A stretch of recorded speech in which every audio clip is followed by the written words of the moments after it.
चलिए, हेलो दोस्तों, कैसे हैं आप सब। उम्मीद करते हैं आप सब अच्छे होंगे और आपकी पढ़ाई भी अच्छे से चल रही होगी। दोस्तों, मैं प्रदीप राणा आपके अपने YouTube channel maths by Rana sir में आप सभी का स्वागत करता हूं। दोस्तों, आज हम बीपीएससी 3.0 जो आप लोग का एग्ज़ाम होने वाला है 7 से लेकर के 14 मार्च के बीच में, अगले मंथ में जो आप लोग का एग्ज़ाम होने वाला है, उसमें जो जूनियर में जो दोस्तों मैथमेटिक्स का पोर्शन आता है लगभग आपका 50 नंबर का, उस मैथमेटिक्स के पोर्शन को हम यहाँ पे ऑलरेडी हम सिलेबस और नोटिफिकेशन के बारे में ऑलरेडी जिक्र हम कर चुके हैं। इसका वीडियो चैनल पर पड़ा हुआ, अगर आप लोग नहीं देखें तो चैनल पर जाकर देख सकते हैं कि जो आप लोग का उसमें 40 से 50 नंबर का जो मैथ आता है, उस मैथ में कौन कौन से टॉपिक आते हैं, उन टॉपिक को हम सिलेबस के माध्यम से अच्छे से उसमें जिक्र किए हैं वीडियो में। तो आप लोग चैनल पर बने रहिए, चैनल पे जा करके उस वीडियो को देख लीजिए।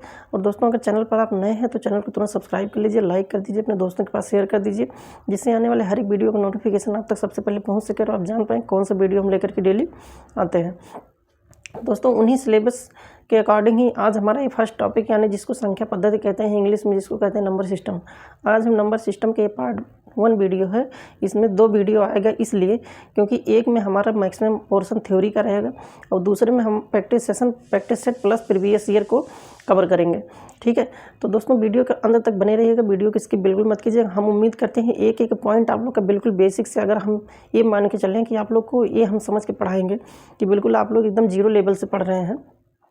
ठीक है, पढ़ने को तो जानने को तो ऑलरेडी आप लोग जानते ही हैं, लेकिन हम इस तरह से आप लोग को पढ़ाएंगे, ये मान के चलेंगे कि इसके पहले आप कुछ नहीं पढ़ेंगे। ठीक है सॉरी, ये सोच के चलेंगे इसके पहले आप लोग कुछ नहीं पढ़े हैं, बिल्कुल एकदम जीरो से शिखर तक हम चलेंगे।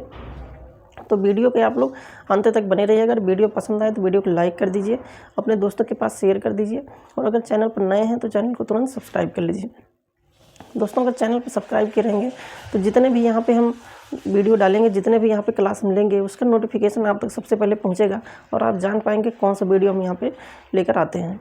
ठीक है, तो दोस्तों, ये वीडियो आपका और इससे रिलेटेड और आगे भी जितने वीडियो हैं आप लोग के, अगर बीपीएससी का एग्ज़ाम देना चाहते हैं, जो 3.0 का आप लोग का एग्ज़ाम होने वाला है, इसमें अगर आप एग्ज़ाम देना चाहते हैं तो वीडियो या इसके आगे जितने भी वीडियो हैं बहुत ही आप लोग के लिए हेल्पफुल होने वाला है। ठीक है, तो चलिए वीडियो के अंत तक बने रहिएगा। आइए हम यहाँ फटाफट देखते हैं। जैसे कि यहाँ पर लिखा हुआ है कि बीपीएससी 3.0 यानी मैथमेटिक्स, इसमें फर्स्ट पॉइंट आप लोग का है, फर्स्ट टॉपिक हम कह सकते हैं इसको, टॉपिक नंबर 1 हम कह सकते हैं कि संख्या पद्धति, जिसको इंग्लिश में कहते हैं नंबर सिस्टम। क्या कहते हैं?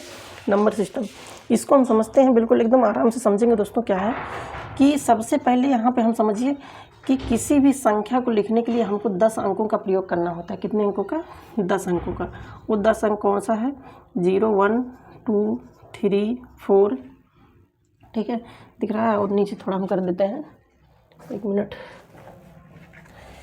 यहाँ पे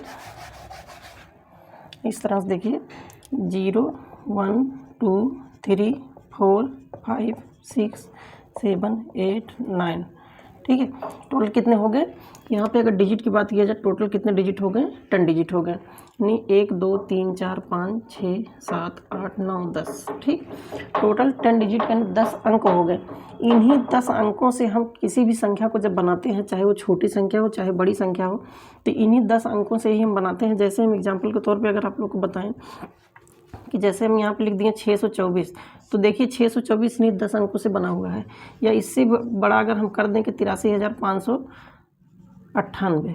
ठीक, तो 83,598 देखिए, इसमें कहीं ना कहीं इन्हीं अंकों का ही प्रयोग हुआ है। ठीक है, बिल्कुल बेसिक से दोस्तों बता रहे हैं, एकदम जीरो लेवल से। ठीक है, और आगे अगर जैसे मान के चलिए कि इस तरह से कोई संख्या दे दे, ठीक, तो यहाँ पे देखिए ये जितने भी अंक लिखे गए 2, 4, 6, 7, यानी 7 अंकों का, ये 7 अंकों की एक संख्या है। क्या है? 7 अंकों की एक संख्या। दोस्तों, इसको हम क्या कहेंगे? इसको डिजिट कहेंगे। इसको क्या कहेंगे? इसको डिजिट कहेंगे, जिसको हम हिंदी में कहते हैं अंक। ठीक, और इसको क्या कहेंगे? संख्या। इसको क्या कहेंगे? संख्या, जिसको इंग्लिश में कहते हैं नंबर। इंग्लिश में क्या कहते हैं? नंबर कहते हैं। ठीक है, तो इस तरह से अगर 2 अंक से अधिक है, कितने? एक अंक से अधिक, अगर 2 अंक भी हमारा हो गया तो उसको हम क्या कहेंगे? यहाँ पे संख्या में इसको काउंट करेंगे। लेकिन अगर यहाँ पे केवल 1 सिंगल इस तरह से है तो सिंगल यहाँ पे इसको कहेंगे डिजिट कहेंगे।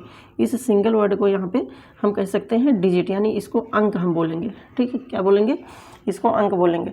तो इस प्रकार से इन्हीं 10 अंकों से प्रयोग करके ही हमारी कोई भी छोटी से छोटी बड़ी से बड़ी संख्या बनाई जा सकती है। ठीक है, अब आइए यहाँ पे कुछ हम पॉइंट देखते हैं। जैसे यहाँ की इस समय ट्रेंडिंग का जो क्वेश्चन बन रहा है कि स्थानीय मान और जातीय मान, क्या? स्थानीय मान एवं जातीय मान। ठीक, आप लोग भी देखे होंगे कि एग्ज़ाम में जो पूछा जाता है कि स्थानीय मान क्या होता है और जातीय मान क्या होता है। जैसे दोस्तों यहाँ पे हम एग्जाम्पल के तौर पे एक क्वेश्चन हम यहाँ पे लेते हैं कि जैसे 83,589, क्या है? 83,589 है। अगर हम इसमें कह दें कि 3 का स्थानीय मान एवं जातीय मान बताइए। ठीक है, क्या बताइए कि इस 3 का स्थानीय मान बताइए। तो 3 का स्थानीय मान हम क्या निकालेंगे? तो यहाँ पे 3 का स्थानीय मान हो जाएगा। सबसे पहले यहाँ पे देखिए कि इसको हम क्या कहते हैं? इकाई कहते हैं। ठीक है, इसको क्या कहते हैं? इकाई। ठीक, यानी यूनिट डिजिट। और इसके बाद दूसरे को क्या कहते हैं? दहाई, यानी 10 डिजिट, यानी दहाई के स्थान पे है। दूसरा क्या? तीसरा क्या है? सैकड़े के स्थान पे है। उसके बाद हज़ार के स्थान पे, उसके बाद 10,000 के स्थान पे। तो हम करेंगे क्या कि जैसे यहाँ पहले इसको समझ लीजिए, उसके बाद हम बताते हैं। जैसे 9 को अगर हमको लिखना हुआ तो हम क्या करेंगे? 9 गुणे, और ये 9 किसके स्थान पर? तो इकाई के स्थान पर है। तो 1 से गुणा करेंगे तो यानी हो जाएगा 9। और यहाँ 8 की बात अगर हम करें तो हो जाएगा 8 इंटू 8 किसके स्थान पे? दहाई के स्थान पर है। तो 10 से गुणा कर सकते हैं। तो 8 दाम 80। 5 किसके स्थान में है? 5 गुणे 5 के बाद फिर कितने अंक है? 1 2 अंक है, यानी 100 से गुणा कर दीजिए तो हो जाएगा 500। यहाँ 3 की बात अगर करें तो हो जाएगा 3 इंटू 3 के बाद कितने अंक हैं? तो 1 2 3, 3 के बाद कितने अंक हैं? 3 अंक हैं। तो ये हो जाएगा 3000। और यहाँ पे देखिए 6 है, तो ये हो जाएगा 6 इंटू इसके बाद कितने डिजिट दिए गए हैं? 1 2 3 4 हैं। तो यहाँ पे 10,000 से गुणा कर दीजिए तो हो जाएगा आपका 60,000। यानी इससे आप क्या समझ पाए? इससे यही चीज़ समझ पाए कि अगर इकाई के अंक पे इधर से अगर हम देखें इकाई अंक पर हमारा 9 है, तो 9 को 1 से गुणा कर दीजिए तो 9 हो जाएगा। फिर 8 यहाँ दहाई के स्थान पर, अगर इकाई दहाई सैकड़ा आप नहीं जानते हैं तो उसके अलावा भी आपका ये मेथड एक और समझ लीजिए कि जैसे यहाँ पे 8 को हम लिख रहे हैं। ठीक है, 8 को हम क्या लिख रहे हैं? तो यहाँ 8 यहाँ पे लिख दीजिए। उसके बाद 8 के बाद 8 के पहले यहाँ पे कितने अंक हैं? 8 के पहले 1 अंक है। तो 1 अंक है, इसका मतलब 1 जीरो वाले से, यानी 10 से गुणा कर दीजिए तो हो जाएगा 80। यहाँ 5 है, यहाँ 5 को लिख दीजिए। उसके बाद इसके आगे इसके पहले कितने अंक हैं? तो 2 अंक हैं। तो यहाँ इसको 2 जीरो वाले, यानी 100 से गुणा कर दीजिए, 500 हो जाएगा। ये तो हो गया आपका स्थानीय मान। पूरा प्रोसेस हम क्या कहेंगे? स्थानीय मान कहेंगे। लेकिन अगर वहीं पे जातीय मान की बात किया जाए तो जातीय मान क्या कहते हैं? तो इसको जैसे यहाँ पे पूछ लिया गया कि 5 का जातीय मान क्या होगा। ठीक है, तो 5 का जातीय मान मतलब जिसका जातीय मान पूछा जाए स्वयं वही संख्या लिख दीजिए, वो क्या हो जाता है? आपका जातीय मान हो जाएगा। तो अगर 5 का जातीय मान पूछा है तो स्वयं वही संख्या लिख दीजिए, वही उसका जातीय मान है। जैसे 6 का जातीय मान अगर पूछा तो स्वयं वही संख्या अपने आप में क्या हो जाती है? जातीय मान हो जाती है। कभी कभी दिया रहता है कि जैसे हम यहाँ पे दूसरा देखते हैं 9 3 5 7 8, इस तरह से कोई संख्या अगर यहाँ पे दे दिया गया कि 3 का स्थानीय मान एवं जातीय मान का योगफल क्या होगा, तो 3 का स्थानीय मान यहाँ पे कितना हो जाएगा? तो 3 गुणे 3 के बाद कितने अंक हैं? 1 2 3, तो 3 अंक हैं। तो इसका मतलब इसको 1000 से गुणा कर दीजिए तो हो जाएगा 3000। ठीक है, और फिर पूछ ले कि स्थानीय मान और जातीय मान का योगफल, तो जातीय मान, तो इस 3 का जातीय मान 3 ही होगा। तो इस 3 को इसको ऐड कर दीजिए तो हो जाएगा 3003 ही आपका आंसर हो जाएगा।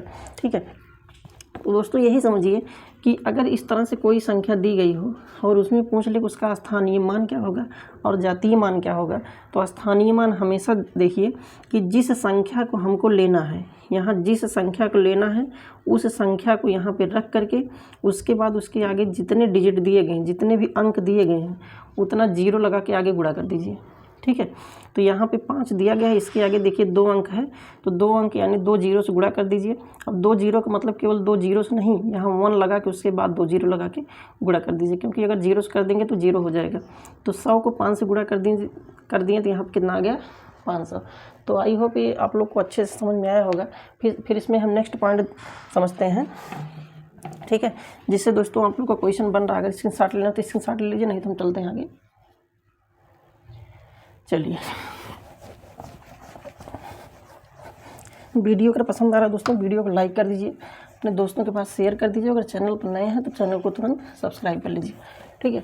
अब आइए यहाँ पे हम समझते हैं कुछ पॉइंट को। यहाँ पे हम समझते हैं जैसे विभाज्यता का नियम। क्या विभाज्यता का नियम में क्या होता है कि जैसे पहला पॉइंट हम अगर देखें कि 2 से विभाज्य होने का नियम। क्या 2 से, बहुत ही इम्पॉर्टेंट पॉइंट है दोस्तों, 2 से विभाज्य होने का नियम। तो 2 से विभाज्य होने का नियम क्या कहता है? तो 2 से विभाज्य होने का नियम हमारा है कि अगर किसी भी संख्या के, क्या किसी भी संख्या के अंत में, यहाँ पे हम केवल यही लिख दे रहे हैं कि अंत में, किसी भी संख्या के अंत में अगर 0 दिया हो, 2 दिया हो, 4 दिया हो, 6 दिया हो और 8 दिया हो, ठीक, यानी 2, 4, 6, 8 इस तरह से अगर कोई संख्या दी गई हो तो वो संख्या क्या हो जाती है? 2 से पूरी तरह से विभाजित हो जाती है। जैसे एग्जाम्पल के तौर पे हम यहाँ पे देखते हैं, जैसे 690, यहाँ देखिए लास्ट में 0 है, ठीक, और 8, 3, 5, 2, यहाँ लास्ट में देखिए 2 है। ये भी संख्या क्या हो जाएगी? 2 से विभाज्य हो जाएगी। और कोई बड़ी संख्या हम जैसे लेते हैं इस तरह से, तो यहाँ देखिए लास्ट में इसके 4 है, तो अगर लास्ट में 4 है तो 2 से क्या हो जाएगी? विभाज्य हो जाएगी। यानी हम कह सकते हैं किसी भी संख्या को, ठीक है, किसी भी संख्या को यहाँ पे अगर हम लेते हैं तो उस पूरी की पूरी संख्या को हमको काटने की ज़रूरत नहीं है। इसके लास्ट डिजिट को देखिए कि रूल क्या कहता है कि अगर इसके लास्ट डिजिट में 0 है, 2 है, 4 है, 6 है, 8 है, इस प्रकार से, तो संख्या क्या हो जाती है? 2 से पूरी तरह से विभाजित हो जाती है। तो इसको उम्मीद करते हैं आप लोग अच्छे से जानते होंगे। और सेकेंड पॉइंट इसमें क्या है कि 3 से विभाज्य होने का नियम। क्या है? 3 से विभाज्य होने का नियम। 3 से विभाज्य होने का नियम दोस्तों, अगर इसको आप लोग पहले से पढ़े हैं तो वीडियो को थोड़ा स्पीड बढ़ा के आप देख सकते हैं इसमें, ठीक है। तो 3 से विभाज्य होने का नियम क्या कहता है कि अगर सभी संख्याओं का योग, क्या है कि सभी संख्याओं का योग 3 से विभाज्य होना चाहिए। योग 3 से कटना चाहिए। थोड़ा और आसान भाषा में लिख देते हैं कि कटना चाहिए, यानी विभाज्य होना चाहिए। जैसे एग्जाम्पल के तौर पे हम यहाँ पे समझते हैं, एग्जाम्पल के तौर पे लेते हैं,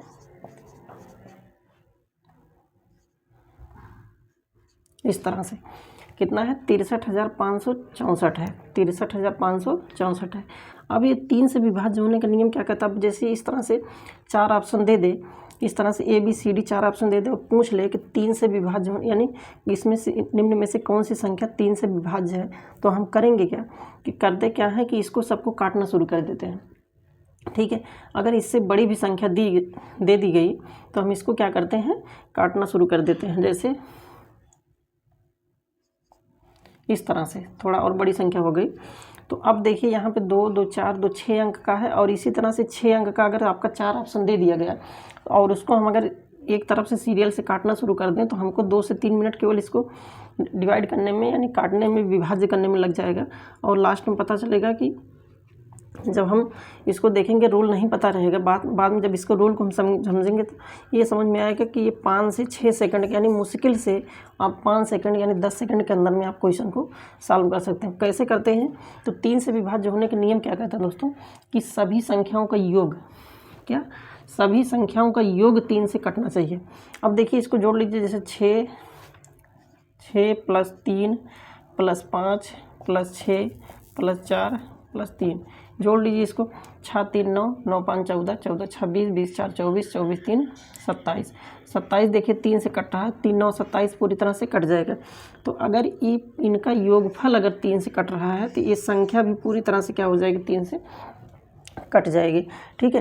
तो यही 3 से विभाज्य होने का नियम दोस्तों यही है कि अगर कोई भी संख्या दी गई है, और ये आप लोग के एग्जाम में आया हुआ क्वेश्चन, ऐसा नहीं है कि हम कहीं बाहर से बता रहे हैं, आप लोग के सिलेबस के अकॉर्डिंग जो आप लोग के एग्जाम में आया हुआ है उसी पर बेस्ड हम क्वेश्चन यहाँ बता रहे हैं।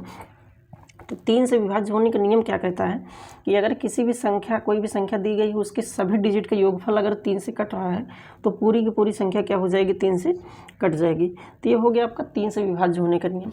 अब यहीं पे अगर हम 4 से विभाज्य होने का नियम देखें कि क्या है, दिख रहा है, हाँ, अगर हम यहीं पे 4 से विभाज्यता का नियम देखें कि 4 से विभाज्य होने का नियम क्या कहता है, विभाज्य होने का नियम। तो 4 से विभाज्य होने के नियम दोस्तों क्या है कि अंतिम 2 अंक, ठीक है, किसी भी संख्या के अंतिम 2 अंक, कितने अंक, अंतिम 2 अंक 4 से कटना चाहिए, यानी विभाज्य होना चाहिए या कटना चाहिए, जो भी आप लिखना चाहें, समझना चाहें, समझ सकते हैं कि अगर किसी भी संख्या का अंतिम 2 अंक 4 से कट रहा है तो पूरी की पूरी संख्या 4 से कट जाएगी। जैसे एग्जाम्पल के तौर पे हम यहाँ पे समझते हैं, ध्यान दीजिएगा कि जैसे यहाँ पे इस तरह से कोई संख्या दी गई है, या कोई संख्या और ले लीजिए आप,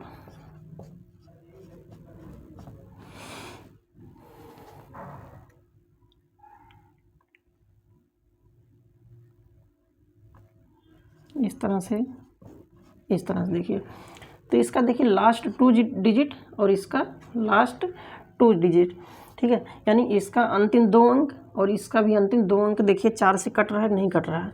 अगर इसका अंतिम 2 अंक 4 से कट रहा है, इसका भी अंतिम 2 अंक 4 से कट रहा है, यानी 4 8 32 और 4 6 24, तो देखिए 32 भी कट रहा है और यहाँ 24 भी कट रहा है। तो आगे को हमको देखने की ज़रूरत ही नहीं है इसके कि आगे इसके क्या दिया है, ठीक है।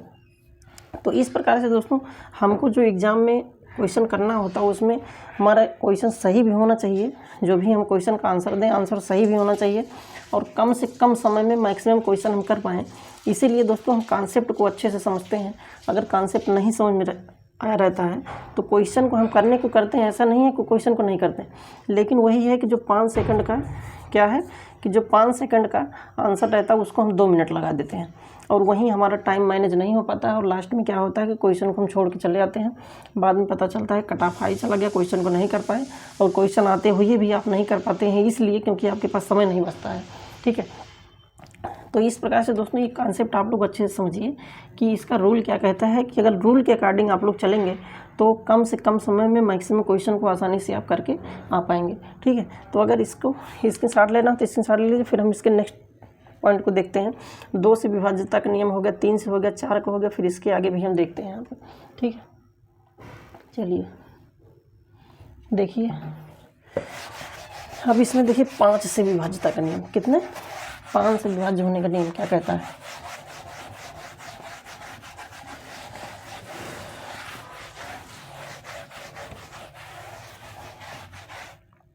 देखिए यहाँ पे कि चौथा पॉइंट है ना कि अगर 5 से विभाज्य होने का नियम हम देखें, कितना, 5 से विभाज्य होने का नियम, अगर 5 से विभाज्य होने का नियम हम देखें तो इस अगर किसी भी संख्या के अंत में कितना आए कि 0 आ जाए और 5 आ जाए, ठीक। किसी भी संख्या के अंत में अगर 0 आ जाए और 5 आ जाए तो संख्या पूर्णतः किससे विभक्त होती है, 5 से।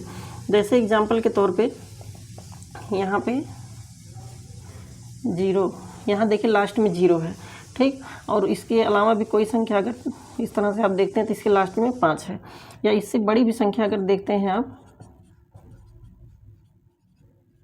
अब देखिए इसके लास्ट में क्या है, 5 है। मतलब इसके पहले जितने भी दिए गए इससे हमको कोई मतलब नहीं है। अगर अंतिम में 5 है तो पूरी की पूरी संख्या क्या हो जाएगी, 5 से विभक्त हो जाएगी। तो ये दोस्तों रूल है 5 से विभाज्य होने का नियम। और उसके बाद 5वां यहाँ पे हम देखते हैं कि यहाँ पे 8 से देख लीजिए कि 8 से विभाज्य होने के नियम। और आप कहेंगे सर 6 और 7 का क्यों नहीं बता रहे हैं। दोस्तों आज तक जो एग्ज़ाम में आया हुआ है, किसी एग्ज़ाम में या प्रीवियस ईयर में आप लोग का जो क्वेश्चन आया हुआ है, अक्सर इन्हीं से जितने भी हम पॉइंट बता रहे हैं, 8 से विभाज्य होने का नियम, ठीक है, 8 से विभाज्य होने का नियम, हम उन्हीं पॉइंट को यहाँ पे बता रहे हैं जो आप लोग के एग्ज़ाम पॉइंट ऑफ व्यू से बिल्कुल इम्पॉर्टेंट है। अब अगर 8 से विभाज्य होने का नियम देखें तो अंत में किसी भी संख्या के अंत में अगर अंतिम अंक, क्या, किसी भी संख्या का अंतिम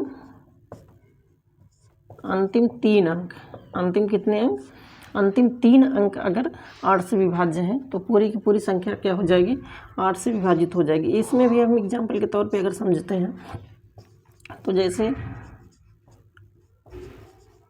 इस तरह से है, ठीक है। अब ये देखिए इसका लास्ट 3 डिजिट जो है वो 8 से कट रहा है, क्योंकि 8 छः 48 और 8 करने 8, ठीक।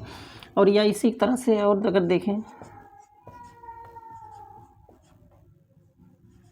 ये देखिए, अब ये भी देखिए 8 से क्या हो रहा है, तो 3 अंक, लास्ट का 3 अंक देखिए 8 से कट रहा है। क्या है कि लास्ट का 3 डिजिट यहाँ पे 8 से कट रहा है। तो ये पूरी की पूरी संख्या, जितनी भी बड़ी संख्या दी गई है, आगे हमको देखने की ज़रूरत नहीं है, बस इसके रूल हमको केवल पता होना चाहिए कि जो संख्या यहाँ पे दिया गया है उसका रूल क्या है, लगाने का नियम क्या है। अगर नियम हमको पता है तो आसानी से हम क्वेश्चन को कर पाएंगे, ठीक है। फिर आ जाइए 6वां यहाँ पे 9 से विभाज्य होने का नियम। 9 से विभाज्य होने का नियम, ठीक है। तो 9 से विभाज्यता का नियम क्या कहता है कि 9 से विभाज्य होने का नियम अगर आप लोग पढ़े होंगे तो आपको पता होगा कि अगर सभी संख्याओं का योगफल, जैसे आप लोग 3 का पढ़ें, 3 वाला कॉन्सेप्ट अगर पता होगा तो इसको 9 वाले को कर लेंगे कि सभी अंकों का योग, अगर सभी अंकों का योग 9 से विभक्त होना चाहिए या विभाजित होना चाहिए या कटना चाहिए, ठीक है। सब बात एक ही है, विभक्त होने चाहिए, ठीक है। तो अगर सभी संख्याओं का योगफल, यानी जितनी भी संख्याएं दी गई हैं, अगर वो सभी के सभी संख्याओं का योगफल अगर 9 से कट रहा है, ये दोस्तों आप लोग का आया हुआ है, वो क्या कहते हैं उसको, जो आप लोग का रीट का एग्ज़ाम हुआ था, ठीक है, जो बिहार में आप लोग का रीट का एग्ज़ाम होता है, तो उस रीट वाले एग्ज़ाम में आप लोग का आया हुआ था। और यूपी टेट का जो एग्ज़ाम हुआ था आपके यूपी में, यूपी टेट का एग्ज़ाम हुआ था, उसमें 9 से विभाज्यता का नियम पूछा गया था। इसको हम ऑलरेडी 2-3 बार बता चुके हैं कि 9 से विभाज्य होने का बहुत ही इंपॉर्टेंट है, इसको आप लोग समझ लीजिएगा कि 9 से विभाज्य होने का नियम और 3 से विभाज्य होने का नियम, दोनों का रूल एक है कि अगर जितने भी यहाँ पे जितनी संख्याएँ दी गई हैं, जैसे एग्जाम्पल के तौर पर हम समझते हैं, एग्जाम्पल के तौर पे यहाँ पे समझते हैं कि जैसे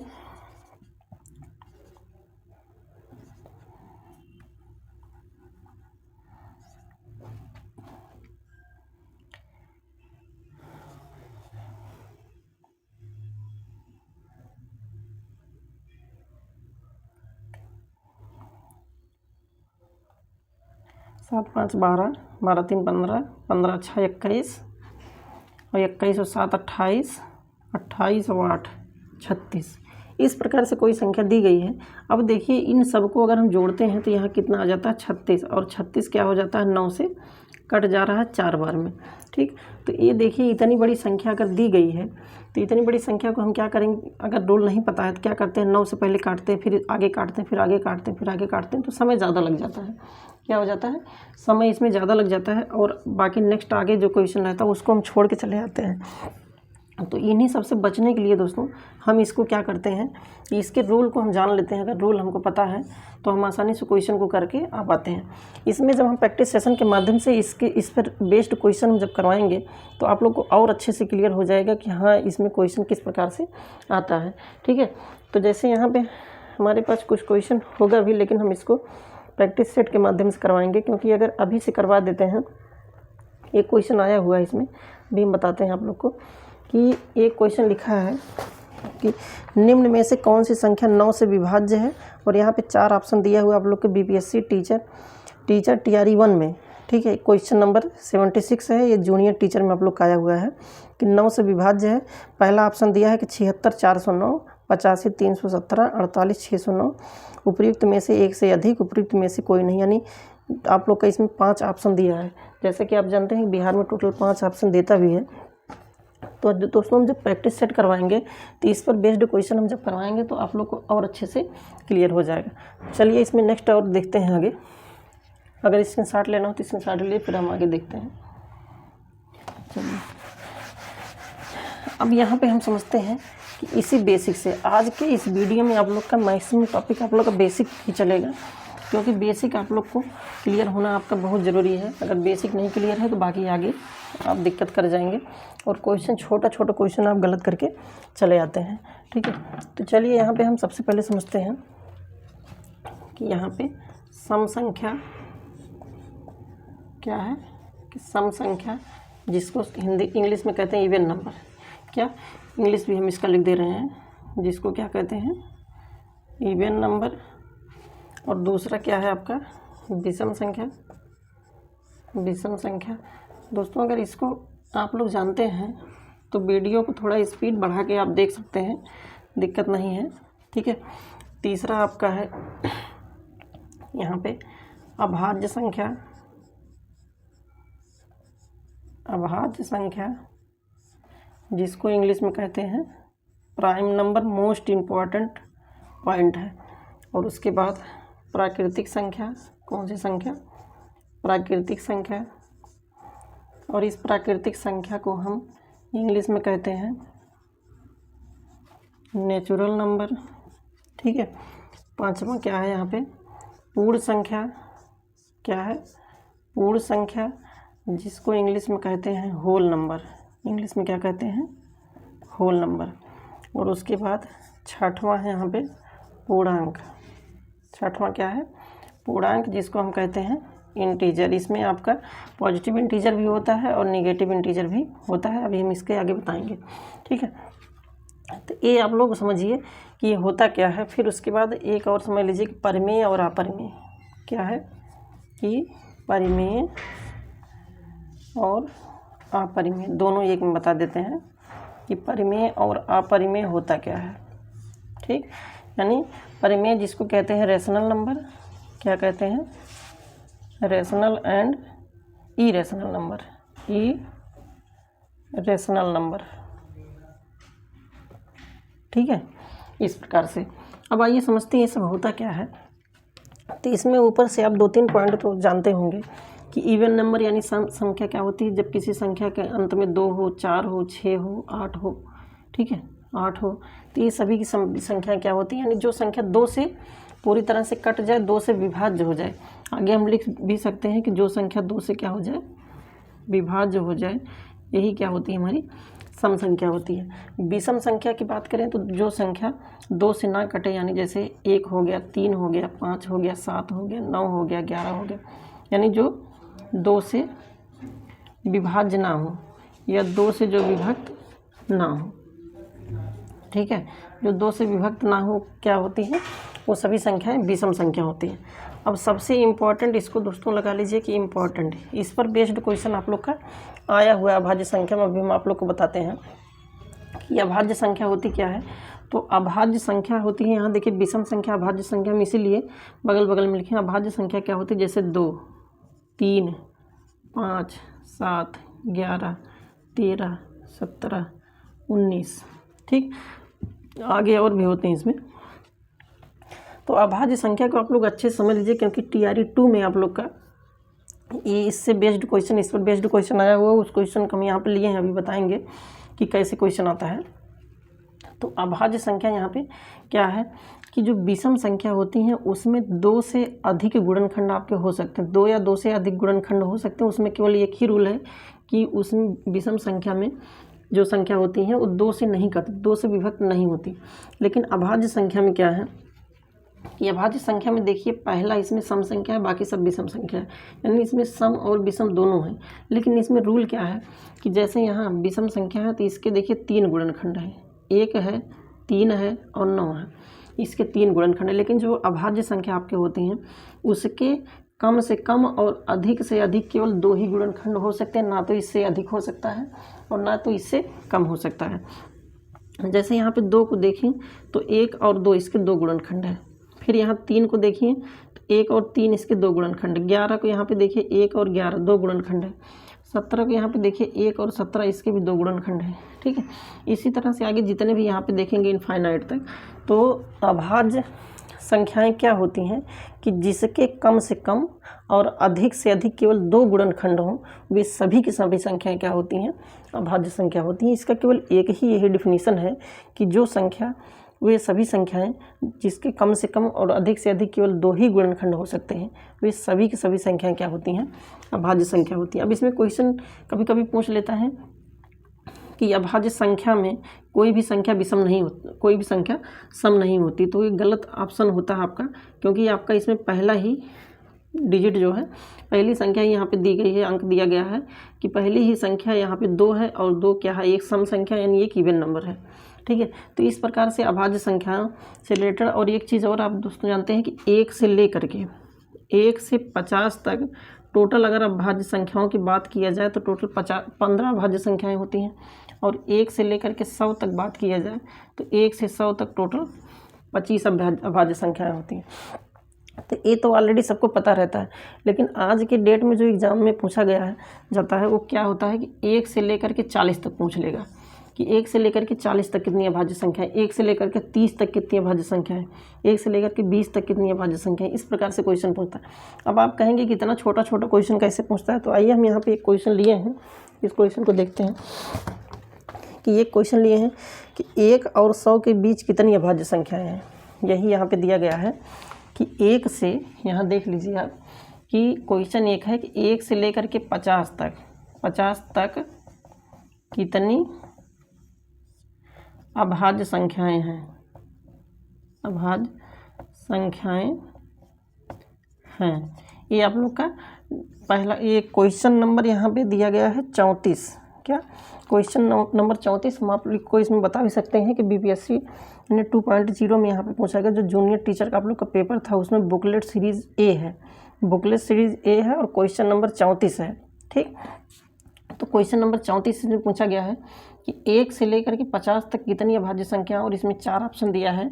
तो पहला दिया है 10, दूसरा दिया है 15 और तीसरा दिया है 21, दिख रहा है 21, और डी वाला दिया गया आपका उपयुक्त में से 1 से अधिक, उपयुक्त में से 1 से अधिक, और ई वाला दिया गया है उपयुक्त में से कोई नहीं। 5 ऑप्शन इस तरह से दिया गया है। तो इस प्रकार से अगर क्वेश्चन है तो ये, अगर ये चीज़ आप पढ़े हैं तो इसको आगे देखने की ज़रूरत ही नहीं है, तुरंत समझ जाइए कि आगे 15 दिया गया है और इसमें ऑप्शन नंबर बी सही हो जाएगा। नहीं, 1 से 50 तक कितनी अभाज्य संख्याएं हैं, तो 1 से 50 तक आपकी 15 अभाज्य संख्याएं अभी यहाँ पे हम बताएं।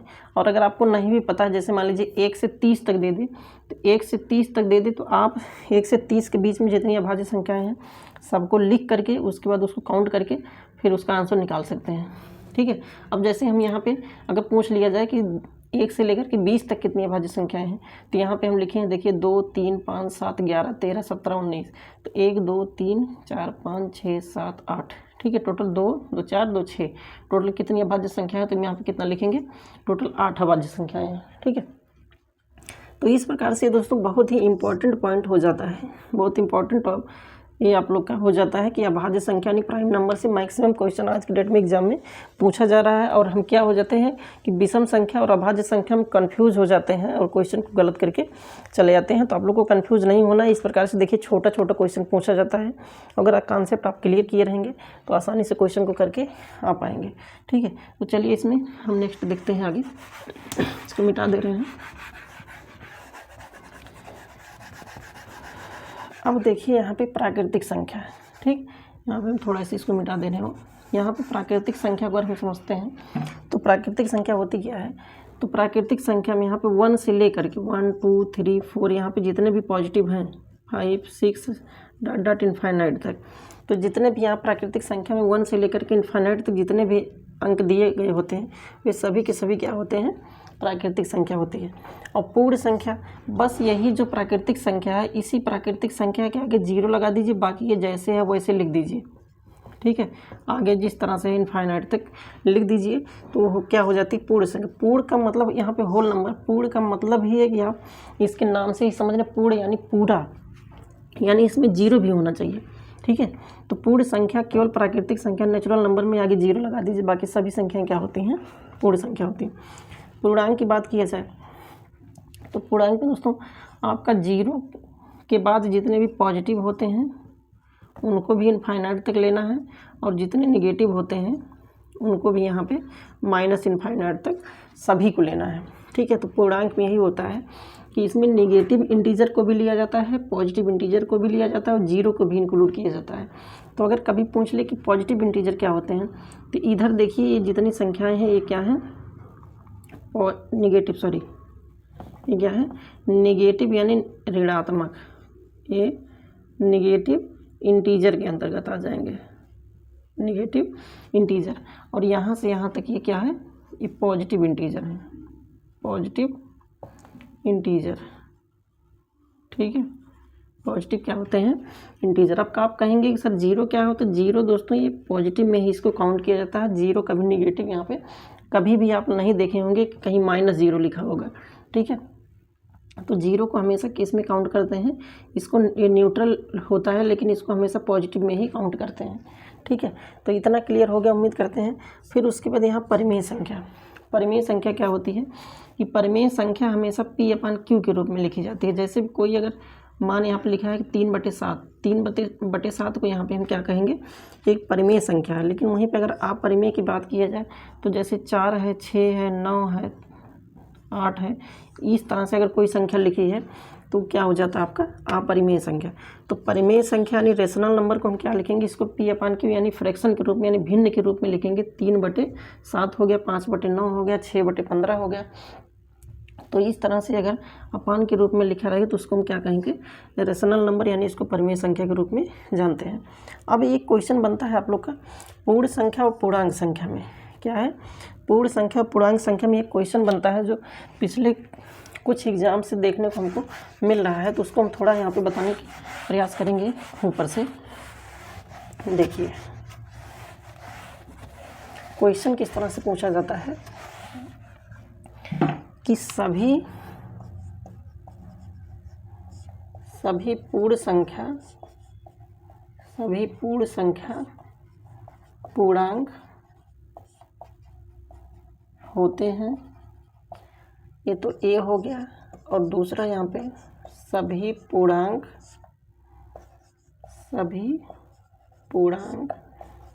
पूर्ण संख्या होते हैं, सभी पूर्णांक पूर्ण संख्या होते हैं। इन दोनों में आपको देखना है कि क्या कह रहा है। अब यहाँ पे इससे देखिए दोनों से कि ए देखिए पूर्ण संख्या है और पूर्ण संख्या 0 से लेकर के इनफाइनाइट तक दिया है, ठीक। तो यहाँ पे लिखा है पहला ऑप्शन दिया गया आपका कि सभी पूर्ण यानी जितने भी पूर्ण हैं, यानी जितने ये पूर्ण संख्या है वो क्या है, पूर्णांक है। यानी जितने पूर्ण संख्या हैं वे सब पूर्णांक हैं कि नहीं है, ठीक है। तो यहाँ पे देखिए जितने 0 से लेकर के इनफाइनाइट तक इसमें है कि नहीं है, तो 0 से लेकर के इनफाइनाइट तक इसमें है। यानी जितने भी ऊपर ये पूर्ण संख्या है सभी पूर्णांक है, ठीक है। सभी जितने पूर्ण संख्या है सभी क्या है, पूर्णांक है। यानी ऑप्शन नंबर इसमें पहला सही हो जाएगा। और दूसरा क्या कह रहा है कि सभी पूर्णांक यानी जितने भी पूर्णांक हैं -इनफाइनाइट से +इनफाइनाइट सभी पूर्णांक पूर्ण संख्या है। तो देखिए -इनफाइनाइट से +इनफाइनाइट तक इसमें है, नहीं है। तो नहीं है तो इसका मतलब ये गलत है सॉरी। तो इस प्रकार से दोस्तों क्वेश्चन आते हैं। और अगर कॉन्सेप्ट आपका क्लियर है तो आसानी से 101% कम से कम समय में क्वेश्चन 100% आप गलत सही करके आएंगे, गलत बिल्कुल नहीं करेंगे, ठीक है। तो इस प्रकार दोस्तों आज की वीडियो में हम इसका बेसिक कुछ पॉइंट बताएं। जैसे आप लोग को विभाज्यता का नियम क्या है, ठीक है, डिविजिबिलिटी रूल, विभाज्यता का नियम क्या है, फिर उसमें सम संख्या से लेकर के आप लोग को परिमेय अपरिमेय अभाज्य संख्या, विषम संख्या, प्राकृतिक संख्या, पूर्ण संख्या, इन सब के बारे में बताएं। और उसके बाद इसमें जो भी स्थानीय मान जातीय मान से रिलेटेड जो क्वेश्चन आते हैं उसके थ्योरी क्या होते हैं, उसके कॉन्सेप्ट क्या होते हैं, उन सभी के बारे में हम यहाँ पे जिक्र किए हैं इस वीडियो में, क्योंकि वीडियो लंबा हो जाएगा। तो इसीलिए हम इसमें एक वीडियो और लेकर के आएंगे और अगले वीडियो में इसकी थ्योरी अच्छे से कंप्लीट हो जाएगी। फिर उसको हम प्रैक्टिस सेशन के माध्यम से हर एक पॉइंट को अच्छे से कवर करवा देंगे, ठीक है। तो चलिए आज की वीडियो में इतना है। वीडियो आप लोगों को कैसा लगा नीचे कमेंट बॉक्स में कमेंट करके ज़रूर बताइएगा। और पसंद आया और वीडियो को लाइक कर दीजिए, अपने दोस्तों के पास शेयर कर दीजिए। अगर चैनल पर नए हैं तो चैनल को तुरंत सब्सक्राइब कर लीजिए, जिससे आने वाले हर एक वीडियो का नोटिफिकेशन आप तक सबसे पहले पहुंच सके और आप जान पाएँ कौन सा वीडियो हम लेकर के डेली आते हैं। तो चलिए आज की वीडियो में इतना ही, मिलते हैं किसी नेक्स्ट वीडियो में किसी नेक्स्ट कॉन्सेप्ट के साथ। तब तक के लिए जय हिंद।